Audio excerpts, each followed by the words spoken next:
Okay, everybody, good afternoon and welcome. So this is an emergency live stream to talk about the picture here behind me. This, of course, as all of you know, was just released today and was rightly causing a lot of excitement. So I've had lots of thoughts, some of them ridiculous, but I think it's there's so much to talk about here. So, okay, first thing, obviously the biggest thing in this whole image, right? Biggest in so many ways is the trees. Holy cow, the freaking trees are in this picture, right? Okay, so yes, there are, first of all,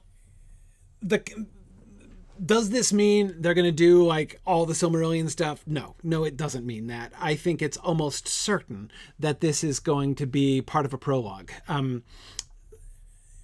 You'll remember that even Peter Jackson, of course, had to do a, big old prologue piece, right, in order to set up the Lord of the Rings story and the Rings of Power, right? He'd kind of extracted the stuff, mostly, right, the stuff from the Council of Elrond, some from the Shadows of the Past, and put it into that Galadriel narrated prologue at the beginning. Anyway, so that's the.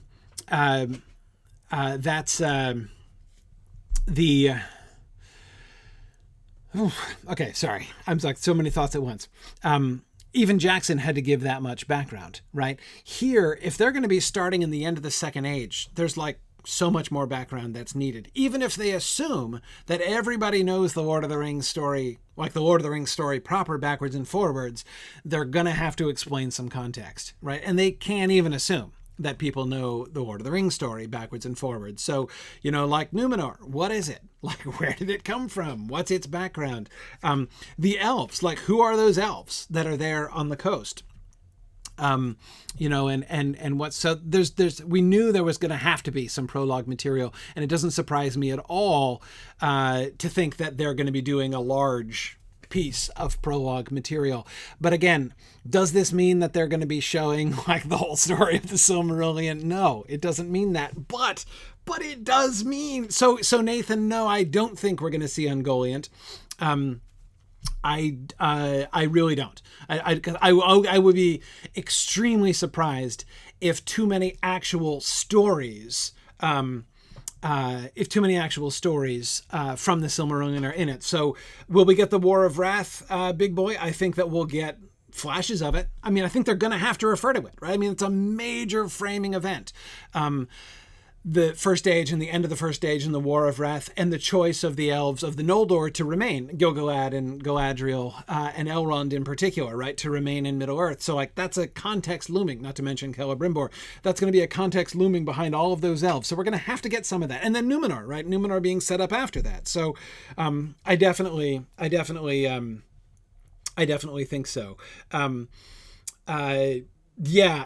Joseph says, I think we'll get a whole first episode setting up like a Spark Notes version of the Silmarillion to get the story. Yeah, honestly, I expect something like that. Yeah, at least one episode. I mean, who knows? Maybe more than one episode. That might be a lot to ask. But yeah. Now, what Crocodile in the Nile? I says he wouldn't be surprised if we get a glimpse of Ungoliant while witnessing the destruction of the trees, possibly. We might get a flash of it, right? If that part of the story is narrated. It's possible. And yeah, Nathan, I'm sorry about crushing your dreams for Aang Calagon. I'll be surprised if we get Aang Calagon the Black for sure. Anyway, so yeah, so it's a huge deal. It's a huge deal. But this is a huge, this is an enormous deal. I can't even tell you what an enormous deal this is, because the two trees, right? So the way the lore, no, let me back up a step. The way the legal agreements work, generally, this is my understanding, based on my experience in this, how the rights agreements, the adaptation rights agreements are adjudicated, right? How they are adjudicated is if You cannot depict a story unless you have the rights to the volume in which is the main version of that story. So to give a clear example, Beren and Luthien are referred to in The Lord of the Rings on multiple occasions, right? We get the whole story of Beren and, well, some of the story of Beren and Luthien as narrated by Aragorn, right, in the Fellowship of the Ring. Does that mean that if you have the rights to The Lord of the Rings, you can tell the Beren and Luthien story? Because there it is. Like, their names are in there, and the story is told a couple times. So Beren and Luthien is fair game, right? If you have the rights to The Lord of the Rings. No, that's not true, right? That's like a paradigm example of how this doesn't work, right? Because according, like, legally, the Beren and Luthien story, the primary version of the Beren and Luthien story, is in the Silmarillion. And so you have to have rights to the Silmarillion in order to tell the Beren and Luthien story. That's how, in general, that's how rights work, okay? That's why this is blowing my mind, though, right now. Because the two trees, there is no way, absolutely no way, that anybody could argue that the Silmarillion is not the primary text that the two trees are told in. So if we're getting the two trees, like even a cameo appearance by the two trees would require a pretty big concession on the part of the Tolkien estate. So, oh my goodness. This is, it's a big deal. It's a big deal. It's a really big deal. Because, of course, one of the questions from the very start, even before we get into the story and the stuff that they've told us about what they're doing and everything else, the very first question always, when the first news initially broke that Amazon had worked out a deal for the rights, we knew that they had negotiated a brand new rights deal. It was the first time, it is the first time since the 60s, when Tolkien first sold the film rights, that a new rights agreement has been negotiated. Every Tolkien adaptation, film, cartoon, video game that has happened between the 60s and now has been on that, using that original rights agreement. And Amazon, we knew, negotiated a new rights agreement. So all of us Tolkien folks from the start have been waiting, right? Like, what's included in that rights agreement? And that has been a dark secret. What is included in the Amazon rights agreement? We know it was massive, like massively expensive, right? Yeah. So anyway, okay. So what does this mean? I'm not sure what it means. It's been clear from the beginning, like from the maps. When the Amazon started releasing the maps, it was perfectly obvious that they had rights to Unfinished Tales, because that map is only in Unfinished Tales. All of those things in Numenor that are being referred to are in Unfinished Tales. Even the primary stories of the Second Age. I mean, if you want to say, what is the volume? What is the work in which is the primary version of those stories? The primary version of the whole Numenor story, right, is in Unfinished Tales. And you can make an argument, of course, for the Akalabeth, though I think actually more is told in Unfinished Tales than in the Akalabeth. But the Akalabeth is in the Silmarillion too. So we've been speculating for a while. That maybe they have, maybe they negotiated to get rights just to the Akalabeth and not to the rest of the Silmarillion. What they obviously have rights to Unfinished Tales. Like, that's perfectly clear. Maybe they have rights to the Akalabeth too. That would seem sort of the safest thing to do. But the trees, I saw this picture. Honestly, I didn't even notice the trees for a while. When I first saw this image, I was just looking at the city, right? And I'm thinking Numenor. I'm like, is this Armenos on Numenor? Maybe it is. Could be, right? It's very possible. And then I was like, what? What? Are you kidding me? Right? Oh my goodness gracious. So I don't know how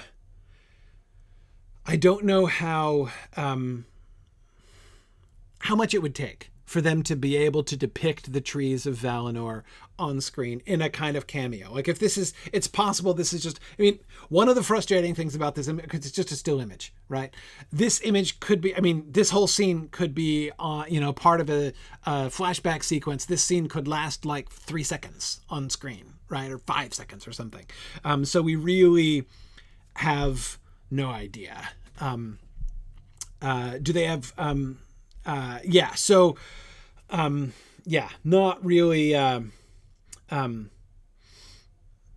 not really sure what it would require necessarily for them to be able to get. So anyway, so that's like my focus, because so even before, again, we talk about anything else in the image, that's such a huge deal, because I mean, those trees in this picture are a little crack in the door, right? A little crack in the door through which many of us never expected to see while we were alive, and that is the possibility of some actual Silmarillion adaptation on screen, which is really fun, really fun. And yeah, Big Boy, as you say, flashback or not, we still get to see it. Absolutely.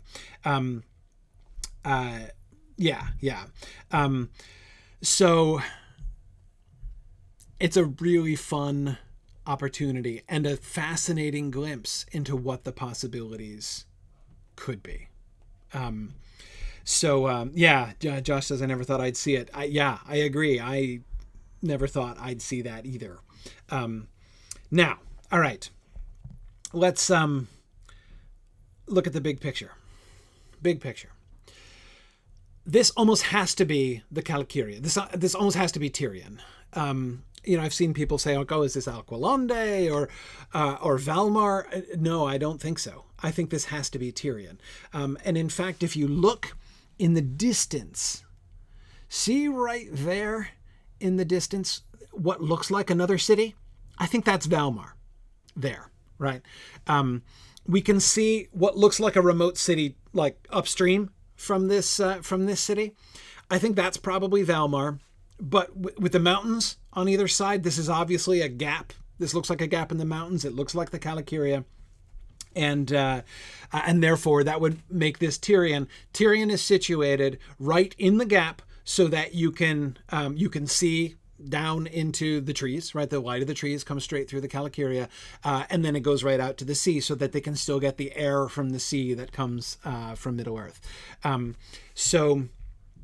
We don't get any glimpse of Taniquetil in this picture, but hey, we get the trees. Holy cow!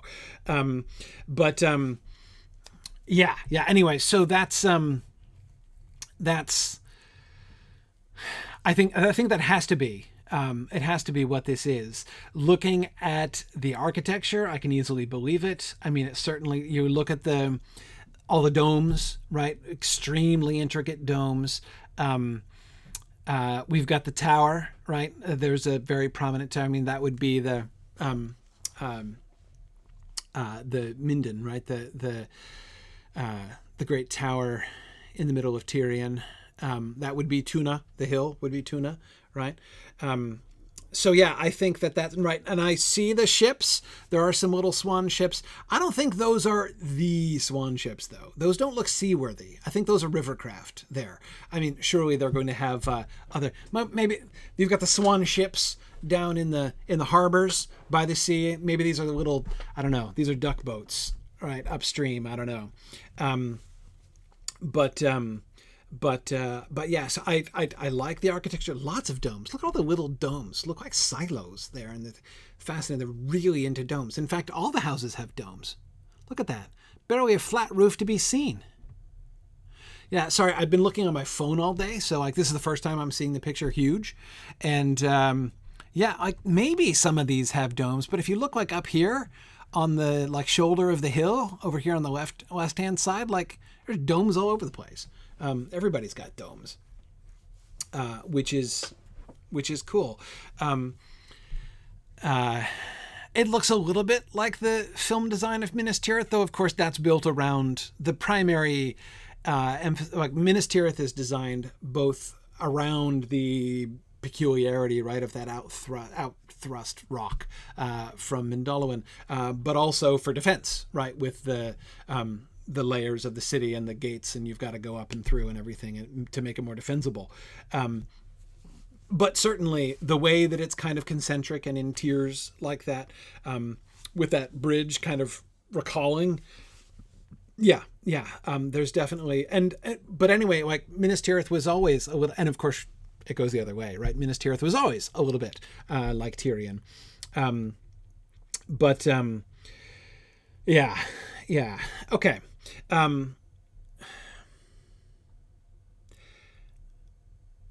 Right. Yeah. No, Minas Tirith would have had heavy elvish influences. Absolutely. Yeah. Lots of things going on there.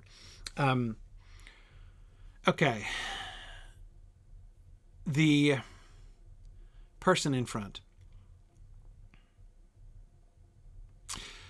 A couple things here. First, the first thing is, I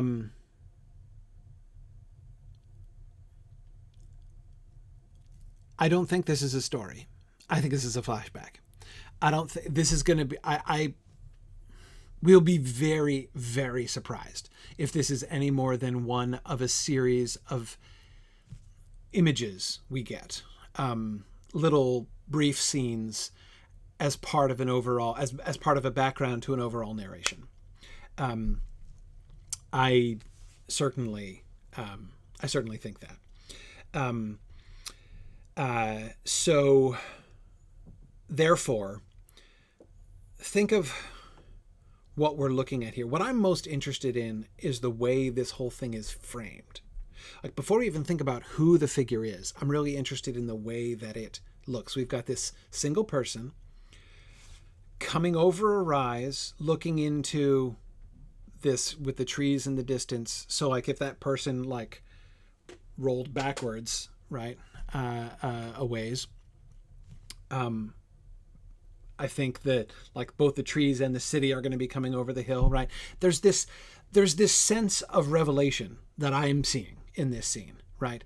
And it keeps reminding me, I've been talking about this on Twitter, it keeps reminding me of like the Gondolin reveal, like the idea of Tuor arriving in Gondolin and seeing, you know, Tumladen and the city of Gondolin spread out beneath him, right, as he emerges from the tunnel, or Eärendil as he comes in more appropriately towards this exact spot and sees Tyrion for the first time. Now, I know Eärendil was centuries after the destruction of the trees. I know that, but it makes me think of Eärendil. And I keep thinking of Eärendil when I see this, especially since it's the only figure. Now, we do get the boat down there, so it's not... I can now see, now that I'm not on my phone, that the boat down there is on the river. So it looks like we do see evidence of at least a person there. So in other words, Eärendil finds the place almost completely deserted, right? And you can't tell if it's deserted or not from here because it's off in the distance. Anyway, yeah. So no, it's certainly not Gondolin. It's certainly not Gondolin. The mountains aren't right, and no, I mean, even apart from the trees, even if you're imagining that Turgon built super good replicas of the two trees in Gondolin, no, it's definitely not Gondolin. I can't see how it could be anyway. Dave, I agree. Tuor comes to mind immediately from the illustration. Yes, it reminds me a lot of Ted Naismith's Tuor illustration. Absolutely. Yeah, exactly, Rendell. Gondolin is in the middle of the valley, not up against the mountains. Exactly. Yeah, no. The positioning is not at all right for Gondolin. Though, remember, this is the city that Gondolin was supposed to be modeled after, right? This is the city that Turgon was thinking of when he designed the city of Gondolin. So there are supposed to be connections for this. But yeah, so no, it's got to be Tyrion. I mean, it's got to be Tyrion. Again, I think we can just see Valmar in the distance. I really do. And looks like we can see some other shipping, right? Some other boats going, in between. And I love this idea of an easily navigable river connecting Alqualande, Tyrion, and Valmar. Right in there. That seems to me It seems to me good. That it seems to me perfectly right. Makes perfect sense to me. I love that kind of conceptually as well as visually. I think it works really nicely. So yeah, I think that this works pretty well. So the sense of this scene, again, the sense that I'm getting here is this kind of revelation, and I expect it to be a revelation on screen, right, as part of the sort of flashbacks, right? A memory of Tyrion and the trees.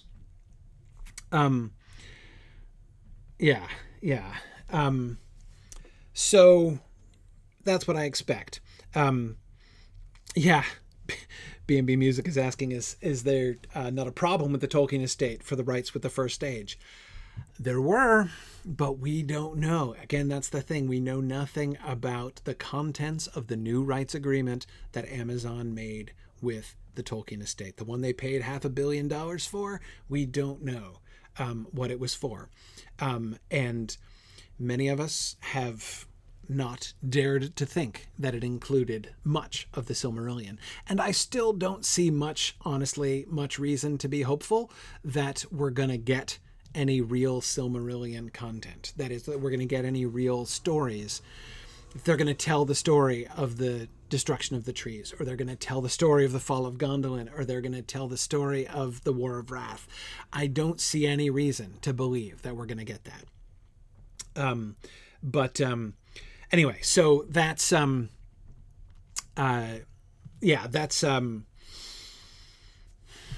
but it's still really exciting. It's still really exciting. So we'll see. So this has got to be a flashback. But again, it doesn't have to be a flashback. We don't know how they're going to do the prologue. It doesn't have to be the flashback in a living person's memory necessarily, or from a living person's point of view. That doesn't necessarily have to be. We could get on a kind of an omniscient narrator voiceover or something like that. Could happen. Someone on Twitter was asking me, because I was talking about Eärendil and how much this scene reminds me of Eärendil, and someone was saying, couldn't it be with the way the tree in the foreground, right? With the tree in the foreground there, of the two trees in the back, the two glowing trees. With the tree in the foreground, see how it's dark, right? We see the dark trunk and branches, and then like a light in the branches. And so I forget who this was already on Twitter, my apologies. But whoever this was saying, doesn't that almost look like the sun coming through the trees? And so the theory was, what if the trees are dead, actually, but the sun is setting? So it's like designed to be, it's like this flash of time, in which the glory of the trees is recalled, right? We still see the stumps of the trees, but what we're actually seeing is the light of the sun shining through them. So it's actually, what if it's Eärendil who comes and he sees, that would be kind of awesome, wouldn't it? Eärendil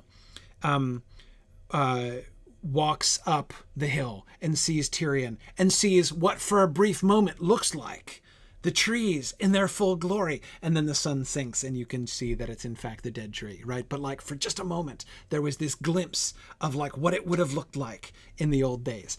I thought that was actually a really cool idea. And the other reason, of course, that I love the idea, I think that Eärendil has almost got to feature in the prologue. However, Eärendil is discussed, because he's the perfect setup for what we're getting. Right? I mean, the focal point of the story, as I understand, as they've revealed so far, the focal point of the story in season 1 of the show is going to be Numenor and Middle-earth, right? So we're going to get, and Elrond and Elros are too perfect as a frame for that, right? Eärendil and then his two sons, Elrond and Elros. Elrond staying with the Noldor there in Lindon, and Elros becoming the first king of Numenor. So we establish Numenor and we establish Lindon, right? And introduce, Gil-galad and Celebrimbor.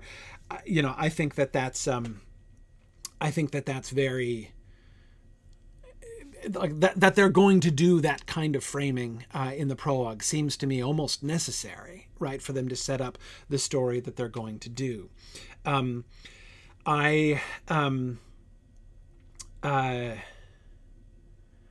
Yeah. So I think, so whatever. Anyway, that's definitely going to happen. I'm not saying that's what I think that this is. But I really kind of loved that suggestion from the Twitter person of it's being, and when I look at it really closely, I'm like, doesn't it kind of look like a ball? Like it kind of does look like the sun, not just the tree. I don't know. But then of course you've got the light reflecting off the back one, or is it the light of the tree itself? I don't know. Why is the trunk behind light and the trunk in front dark? Well, probably because that one's Telperion. There are all kinds of explanations, but I think it's pretty cool. Again, I'm not trying to say that I definitely think it's Eärendil. I'm just saying the frame, it feels like that. It feels like a discovery. It feels like a reveal of Valinor, like as would be in that way. Yeah. Okay. So as for the figure, if it's a point of view character looking out at this scene with the trees aglow, Galadriel is obviously the leading candidate. The leading candidate because she's one of the only ones in Middle-earth who would have seen that, right? Even Celebrimbor, he was probably born in Valinor, but he was a kid. So I don't think it would be Celebrimbor.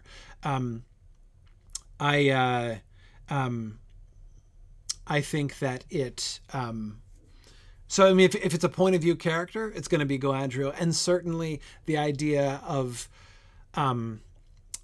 using the prologue of the Peter Jackson Fellowship of the Ring as a kind of a touchstone, right? Giving a kind of a Galadriel prologue.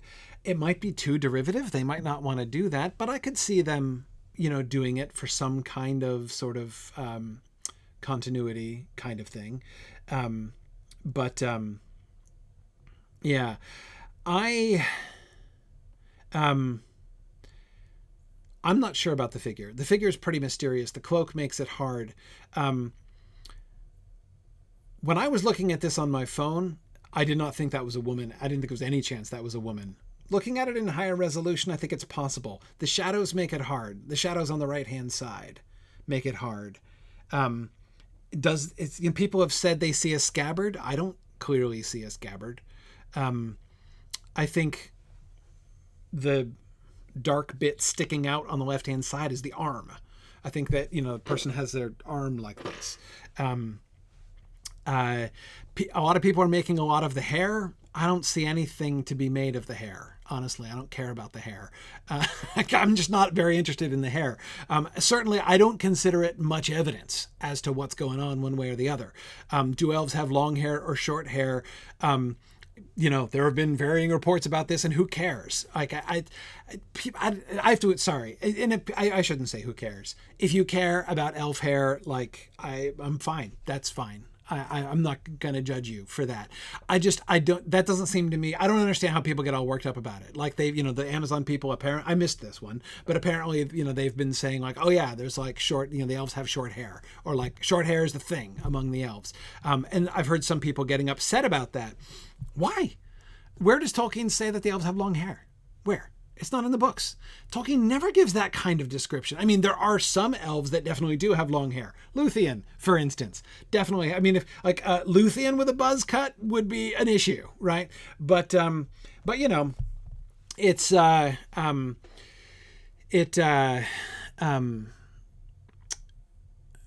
yeah, it just does not seem to me something to get worked up about. It's possible. Yeah. Is that hair back in a bun? It's possible it's hair back in a bun. Does that prove whether the figure is male or female? No, I don't think so. People want to make a lot out of the color of the hair. I don't think that's a big deal. I do not expect them to, we do get some, clear indicators, of like who's blonde and who's not, for instance, but I don't expect I won't be shocked if they don't follow that.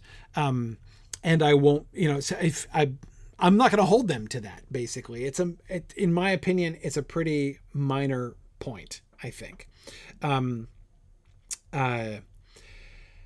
Anyway, so several of you are saying exactly what I saw. I thought when I was looking at this on my phone, I'm like, that totally looks like a guy. The shoulders look really broad. I can't tell as clearly, now that I'm looking at it in higher resolution, I can't tell as clearly the proportion of the shoulders to the hips. With the shadow and the cloak, it's hard to tell. But I think it's conceivable. If it's a woman, I think it's probably Galadriel. Do I think it's one of the Valar? No. I don't think it's one of the Valar. I'd be very surprised. And the reason I would be surprised is because of the perspective. This person has their back to Middle-earth and is looking in. It's the frame of the picture is as a person who's coming into Valinor, right? Therefore, I don't expect it to be one of the Valar. They would be facing outwards, right? You see what I mean? It's like the symbolic framing of the shot. This is a person who has come from Middle-earth and is here again. That's why it makes me think of Eärendil. Again, not literally come from Middle-earth. I know Galadriel was born there, but again, the elves came from Middle-earth. So again, I think it to be an elf figure for this reason. Anyway, so I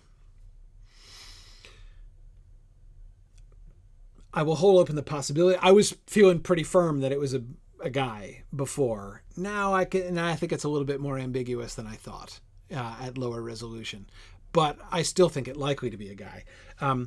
But as I say, it's yeah,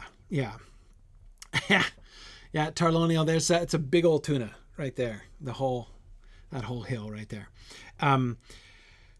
Martin, this could be Melkor on his way to destroy the trees in deep disguise. deep disguise.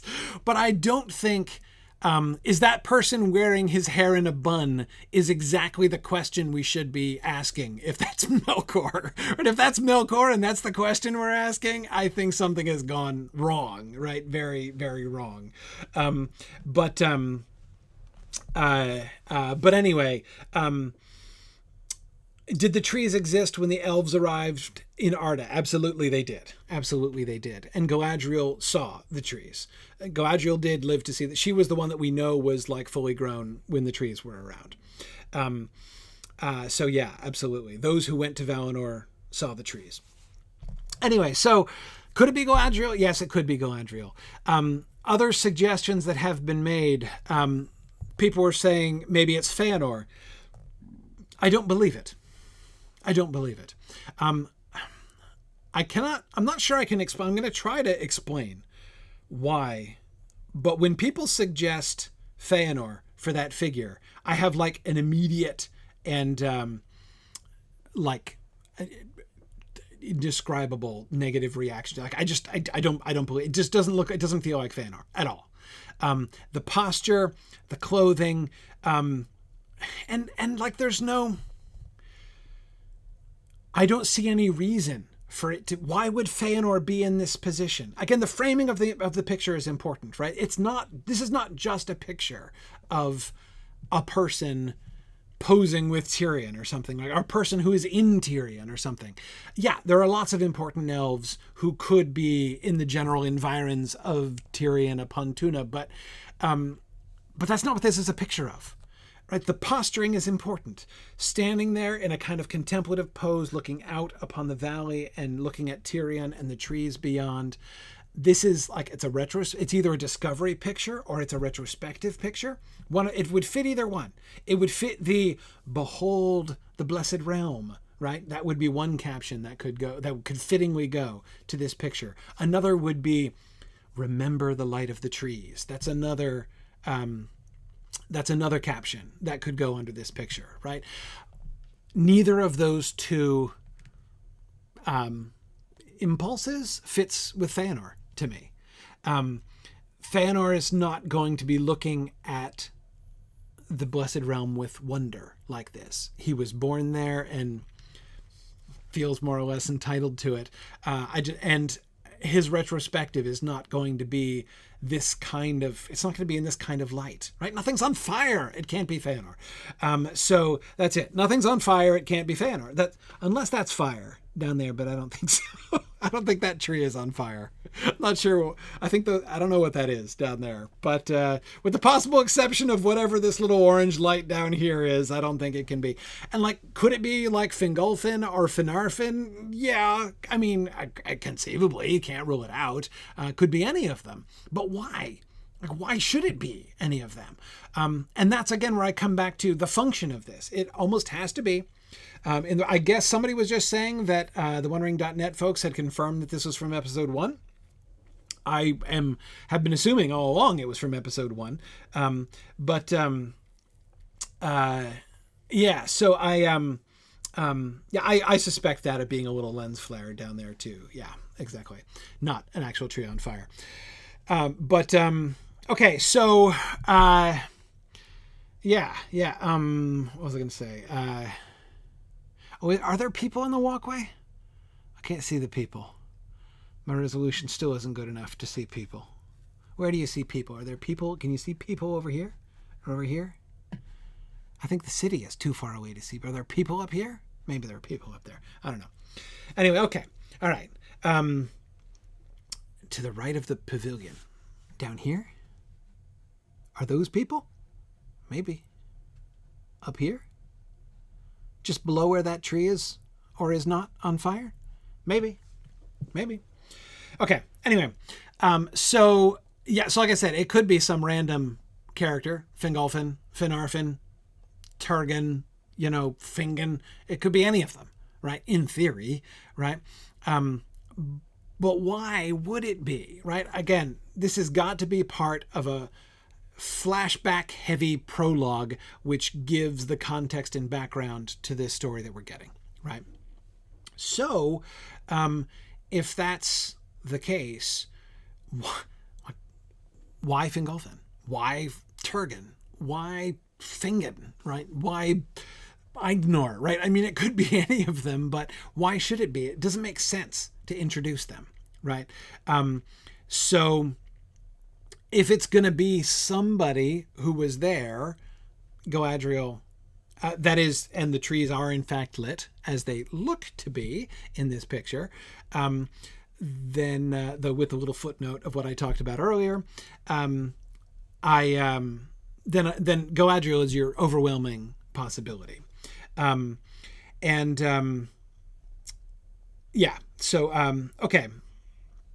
Right, Nathan, you're right. We are all idiots. It's clearly Tom Bombadil. Yeah, I agree. No, that's a joke. It's not Tom Bombadil. You can tell. Do you see a jacket? Boots of any kind? Right? I don't. Now, yeah. Anyway, whatever. Okay. So, what was the other thing I was going to... Oh, yeah. No. The other theory that I'm actually really quite interested in is the idea that this is Myron. That is Sauron.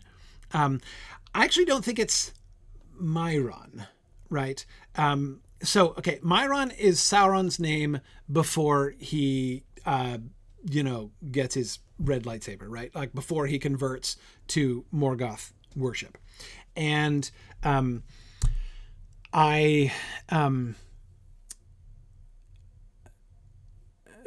by the way, means like the accursed one. Like it's not his own name for himself. Hot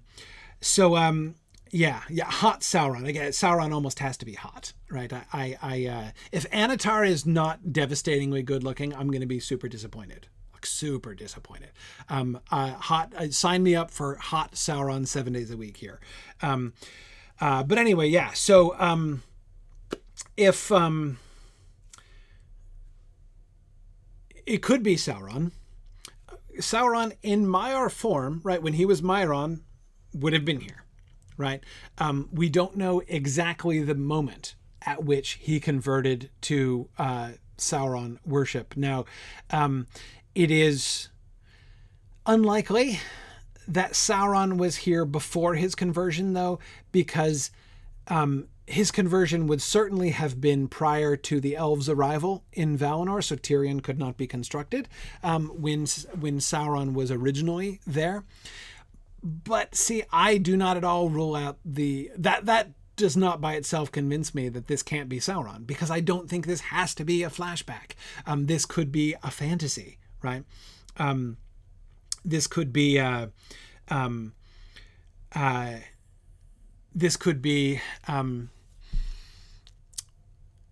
Sauron like remembering, what Valinor looked like, or so. I mean, and also, why couldn't Sauron? Is it possible for Sauron to get back over there? I think he could. I don't want to rule it out. I like the idea. I don't think it's very practical. I don't see much reason for Sauron to go on like a spying mission to Valinor. Again, I kind of love the idea. Sauron totally can disguise himself, which is going to play presumably a significant role, you would think, in the Forging of the One Ring story. But exactly, Robert. He is a shapeshifter and still has his fair form, so it's theoretically possible. But I think it's. I honestly think it's not like, why? What's he doing? I mean, at this point, for him to come back to Valinor, what would make more sense to me is for him to come back to Valinor at the beginning of the Second Age, right? Sauron has this moment, right? After the end of the first age, when Morgoth gets taken down, right? War of Wrath has happened. The evil regime has fallen. Tolkien says that Sauron has a moment. Like, at first, he actually repents, right? He repents and kind of means it at first, right? He's kind of scared straight for a little bit, but then he falls back into his old ways relatively quickly. So could we have a moment there, right, in which Sauron, thinking about what to do, thinking about the road in front of him, what is he going to do in a Morgothless world, right? Could he return to Valinor? Could he repent and return to Valinor and accept some kind of penance or punishment for his rebellion and be rejoined to the rest of the world here in Aman? Yeah, I think that'd be a great storyline, but the trees wouldn't be lit, you see. So this couldn't be that. Anyway, that's so yeah. So I think it's impractical. I think it's impractical and unlikely that that's Myron there. Snow warning. Almost repenting Sauron didn't go to Valinor as far as we know, right? But again, he stayed in Middle-earth. But that doesn't mean he can't. I mean, anyway, it's possible, right? This is an adaptation, right? Don't be careful and don't be too literal. And and can I even say the most obvious thing? Don't assume that what you know about the timeline, right? I mean, even really basic things about when exactly do the trees get destroyed, right? You think you know when that happened, right? Because you know the Silmarillion, but what if you don't? What if they've changed that? It's possible, right? I mean, we've all seen some pretty funky things done in adaptations as far as that kind of storyline question and stuff, right? Don't be too rash in thinking what can and can't happen, right? Anyway. I've heard that Sauron might not happen in the first season. I'll believe it when I don't see it, is what I say about that. I'll believe that when I don't see it.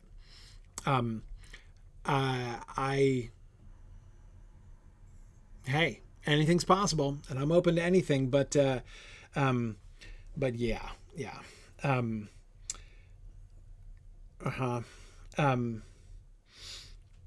Right now, of course, exactly, Crocodile in the Nile, as you're saying, this character in the foreground could well be a completely invented character that we've never heard of, right? Which, by the way, there is a lot of scope for. And also, people who object, honestly, if you object to them making up characters, take a deep breath and several deep breaths and relax about it, because it's necessary. I can tell you. I mean, for those of you who don't know, several of us, I think Nick I saw here earlier today, have been working on the Silmarillion film project for the last 5 years, where we've been in this ongoing podcast and streaming thing, been for 5 years planning out a theoretical adaptation, a theoretical TV series adaptation of the Silmarillion. We got there like years before Jeff Bezos did. And, when you think through adaptations and actually making stories on screen, it becomes absolutely necessary to invent other characters. So yeah, like it's totally going to happen, and it will probably be okay. So this might be an invented character, especially if it's a woman. Especially if it's a woman, because even Tolkien did this. A lot of people don't know that. Like people read the Silmarillion, those who do read the Silmarillion, and say, "Look at all these men with their sons, right, and the occasional daughter, and like barely a wife to be seen, and not a wife to be named in most cases, and what's going on." Tolkien himself saw this in Tolkien's later Silmarillion revisions, the unpublished ones, or at least the ones that don't get published until like Morgoth's Ring and the War of the Jewels. He starts going back and adding in a lot of the wives and daughters. So Tolkien himself went back and started inventing new characters when he started fleshing out the story a little bit more. So yeah, it's going to happen. It's going to happen.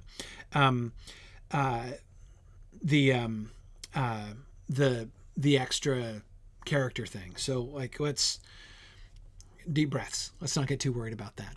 All right. I have to go before too long. Let's see, but let me do a kind of conclusion here. Conclusion here is, I don't think that is a Maya or a Vala. I think it's an elf. Unless it's Eärendil. Unless it's Eärendil, which I doubt. I think the favorite is clearly Galadriel. I mean, if you had to put money down, right?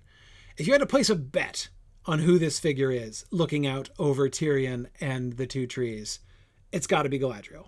Right, Galadriel's got to be the favorite in that competition, but I don't think that that's definite by any means. It could be Arithel. We've got a white cloak, right, Sullyhog, so that's possible, theoretically possible. But I'm not betting that it's female myself, that figure. In which case, let me see, if I think it's a male elf, whom do I think it most likely to be?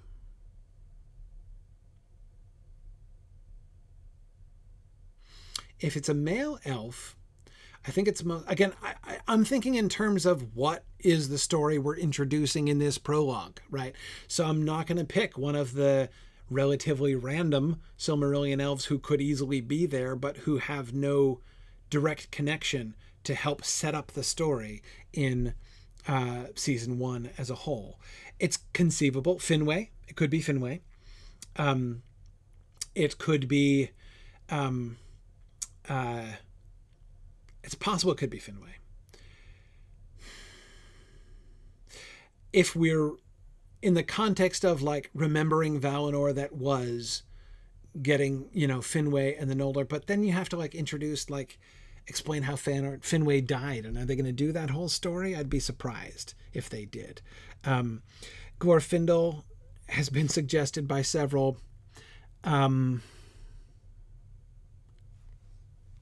Apart from the fact that, like, who doesn't love Glorfindel?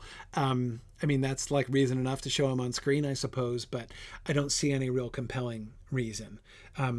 Exactly, Druid's Fire. There has to be a reason that elf was chosen. It can't be random, and that's where I'm working from, right? So, it could be Galadriel. That I think is likeliest. It could be Celebrimbor. Celebrimbor was probably born in Valinor, and so therefore it could be Celebrimbor, sort of youngish Celebrimbor. That would help to set up the story as well. It could be, and this would be, and would I think the frame of this would fit with Celebrimbor? Yes, if we're getting some kind of like, and Celebrimbor remembered the glory of Valinor as was, and from his youth in Valinor, and the glory of the trees, and the splendor of Tyrion, and tried to reproduce it in Eregion and in the works of his hands to like, and his grandfather made the Silmarils to try to capture the light of the trees, and he is going to try to capture not just the light of the trees but the memory of Valinor, right? And to stop the damage of time, right? Like the Elven Rings do. So I can see it like this being a sort of a setup of like Celebrimbor surveying Valinor and what he remembers of it. So it could work. It could work. So I could see Galadriel, obviously it could be. Though honestly, unless she's narrating the frame, which she could be, but I don't think Galadriel does not seem to me inevitable that Galadriel is going to be a central character in this series. It doesn't. Not in season 1 anyway. She could be. She could be in one of the versions of the Galadriel story from the Unfinished Tales, which they almost certainly have the rights to based on the evidence. Galadriel was in Eregion and well known to Celebrimbor. In fact, there was the version of the story in which Celebrimbor had the hots for Galadriel, but she had chosen Celeborn instead, and Celebrimbor was all kind of like, why'd you choose that loser over me, right? And I can't help but think that Hollywood rarely loses the opportunity to have a love triangle. So who knows? But anyway, right. So it's possible that Galadriel could be there, part of the... if I were doing it, I would absolutely do that. I would absolutely put Galadriel in Eregion and part of the whole Celebrimbor, Eregion, Moria, and the dwarves story. She was close with the dwarves. So anyway, yeah, that's totally what I could imagine. But still, even then, that still puts her relatively on the fringes, right? Celebrimbor making the ring, Gil-galad and Elrond, kind of being in charge of things in Middle-earth and being the liaison with the Númenóreans, who are the other major story. That seems to be the center of the plot. What we know of the plot doesn't seem to be around Galadriel. So although Galadriel, I do think she's the likeliest candidate to be, the likeliest single person to be in that she is going to be the centerpiece of the prologue seems anything but inevitable to me. I can see it, of course. I think it could work, but I don't think that it's inescapable by any stretch. Yeah.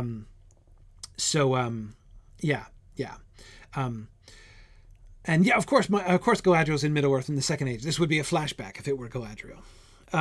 Okay, all right. So Celebrimbor, I could see. Feanor, I reject. Nothing's on fire, can't be Feanor. Who else could it be? If it's not Celebrimbor and it's not Galadriel, who are other candidates for elf? If it's a male elf, who else could it be? I don't know. Gil-galad wasn't there. Elrond wasn't there. I still love the Eärendil angle. I want to hold that as like a potential wild card, right? I still love the Eärendil angle. I really do. Yeah.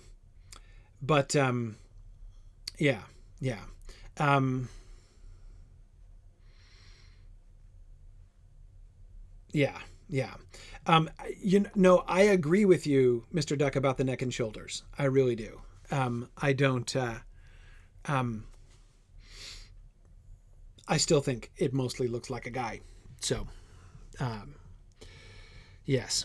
Some kind of vision. And like I said, I know Eärendil's not there when the trees are lit. I know. But again, the frame of the picture, the kind of that like Gondolin reveal is what gets me in the Eärendil mood when I'm looking at this picture. And also because I can't think who else it could be. Again, Galadriel, possibly Celebrimbor. but none of the other major elf figures in Middle-earth was here. Círdan's never been to Valinor. It's possible that it's Turgon, but it's indirect. I mean, Turgon's relevance to the season 1 story, to Eregion and Númenor and the forging of the Rings of Power, really indirect, super indirect. Like, why would you go out of your way to even do that in the prologue? I mean, maybe, who knows? Who knows how thorough they'll be in their prologue, right? I mean, hey, they're playing the long game in this series, which is the main thing I love about it. So maybe instead of I don't know how many minutes long Peter Jackson's prologue was, but it's several minutes, like 5 minutes long, something, I don't know, but it's several minutes, right, that we get the Galadriel prologue in Jackson's Fellowship of the Ring. Maybe since they're playing the long game, we'll get a prologue for a whole episode, right, or more than one episode. So maybe we'll get much more story than I think we will. But yeah. So we'll see. Okay, just looking at other questions here. It is possible, Dorward, that they'll create a non-canon character through which we'll see the events. I think that's very possible. Very possible.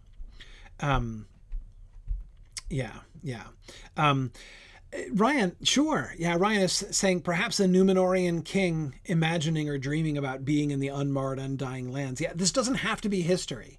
It could be a fantasy, right? It could be a fantasy. It could be a fantasy of what, just like someday I shall go to. Now, I mean, like, oh man, Ryan, could you even imagine if this turned out to be like Ar-Pharazôn? Oh man, but we can't get to Ar-Pharazôn because we're not there yet. Historically, we're pre-Ar-Pharazôn in the events of the series. But yeah, somebody, one of the Númenorian kings, or just a Númenorian person, right, man or woman, who is fantasizing about one of the faithful, right, reflecting on the stories that the elves have told of Valinor and imagining it, right, and so we get this.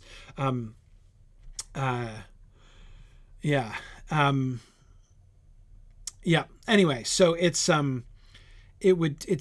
interesting. Cajun Math Joe says, I like it being Oloran. Possible. It's possible. I can't absolutely rule it out. The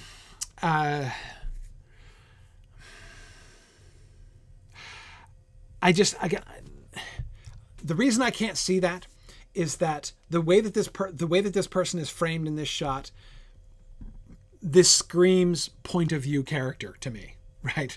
Like the person in the foreground there with their back to us looks like the point of view character.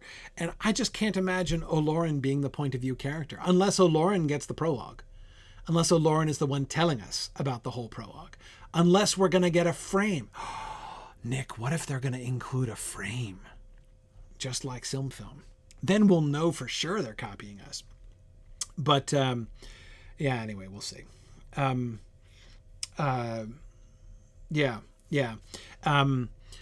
that's why I don't think it's Oloran, because I can't really imagine, as fun as it is to think that this could be like the whole thing could be from Gandalf's point of view. The whole the frame. I don't think so. I mean, it's possible. Yeah, it's conceivable. Exactly, Cajun Math Joe, that Gandalf could be telling us the story. He could be giving us the prologue. But again, he'd have to either be doing it in a frame, like a later frame, or like what? He's in Eregion? He's not in Eregion, right? He's not in incarnate form yet, because he doesn't arrive as Gandalf until the Third Age. So anyway, yeah, I don't know. But it's conceivable that it could be Oloran. Can't rule it out, but I don't think so. I think Galadriel, Celebrimbor, heck, I think Eärendil might even be more likely. Anyway, okay. So there we are. That's what I've got right now. We'll see what other thoughts occur to us, what other suggestions folks have. But this is pretty. Can I also just say the obvious thing that I didn't say at the beginning? This is gorgeous. This is gorgeous. I don't know if if this is going to allay anyone's fears, but this certainly does not look like a, you know, slapped together train wreck to me. You know, we'll see how it all comes together, but this looks really, really nice. Anyway, okay. Thanks, everybody. I got to run. But fun talking to you guys about this, and we'll see what further stuff comes out. Anyway, thanks, everybody. Have a good day now.